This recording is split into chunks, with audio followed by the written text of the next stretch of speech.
Make sure you go to ashkicking.com and cop the new special edition DBN Senate candle for the Andre Ward versus Sergey Kovalev rematch.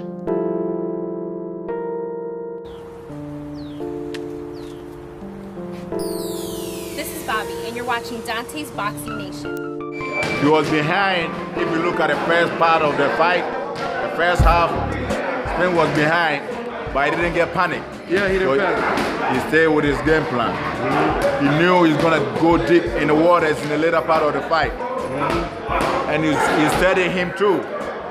He changed the pace a little bit, started putting pressure on his body, and he broke him. Yeah. And that's exactly what happened. I mean, before the fight, I said, everybody was talking on Spence gonna get him easy. I didn't see it that way, you know. Well, I mean, I even thought Kofi that Kel would be his toughest challenge. Once he get past Kel, everyone else would be probably a little bit easier. That was a tough fight. I mean, he exposed Errol in the early part of the fight. Errol was making some mistakes, but later on he started adjusting, and he started sticking with the game plan. He didn't. He knew that he was behind, but that didn't took him out of his game plan. A lot of fighters, when they sense danger, they start making mistakes. But Spence is a very disciplined guy. He stick with the plan and keep doing what he's doing, and it starts showing. Keep attacking his body, keep hitting him hard his body, changing the pace. Spence started pushing it forward. He started coming forward with a lot of punches.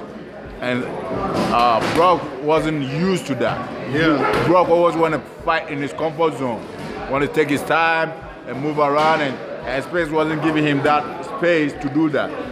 And that started catching up to him.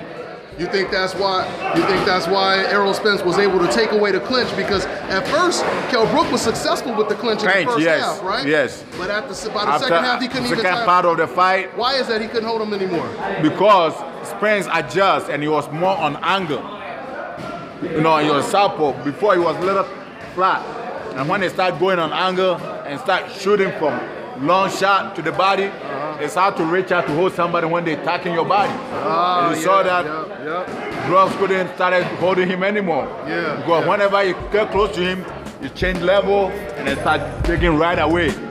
And when people are coming at you, all you're thinking about is covering up. You're not trying to reach out to hold them. That changed the fight. That's impressive. That was very impressive. Because Sean Porter's my boy, but Sean, he wasn't able to do that. He couldn't get away from the clinch. Yeah, he couldn't. And Errol Spence, he figured it out, right? He figured it out. You know, he's a very intelligent fighter. He's very disciplined. And he believes what he's doing. To be able to stay with your game plan, you have to believe it. That it's gonna happen. A lot of fighters, they try for a minute and they don't see the result right away. They're trying to do something else. But Spence was determined and was very disciplined with it, and he stayed with the game plan, and it come to play, and he gets success out of that. What's going to happen when do you think Keith Thurman is going to take that fight, and what happens in that fight? That's a great fight. I mean, I think Keith Thurman should take it. I mean, you have two young guys in the same division, two undefeated young guys. I mean, that's a fight that's gonna break. A star is gonna break out of that fight. Whoever come out of that fight is gonna be the biggest star in the welterweight division. I mean, right now, I think Errol Spence are proven for him going out there, England, and bringing the title, stopping the guy in a fashion way. He put him ahead of all the guys in the welterweight right now. Oh yeah, you see him as the top dog now, right? He's the top dog right now. And I mean, the welterweight stock, you have a lot of talents over there. You know, you have Crawford, you have Keith Thurman, you have Sean Porter. I mean, it's deep. It's deep. And you have Danny Garcia. It's very deep. I think for the next year or two, that division is going to be it's going to bring a lot of excitement. All right, man. It's starting to look like the Hagler-Hearns days. That era is coming back, I mean, welterweight and middleweight always come like that. Most young guys grew up matured in a welterweight or middleweight. That's why that division always mostly got a lot of great fighters. And this is one of those eras that you have a lot of good talent in one division. And I think they're going to carry boxing right now. So, that's what it is. Yeah.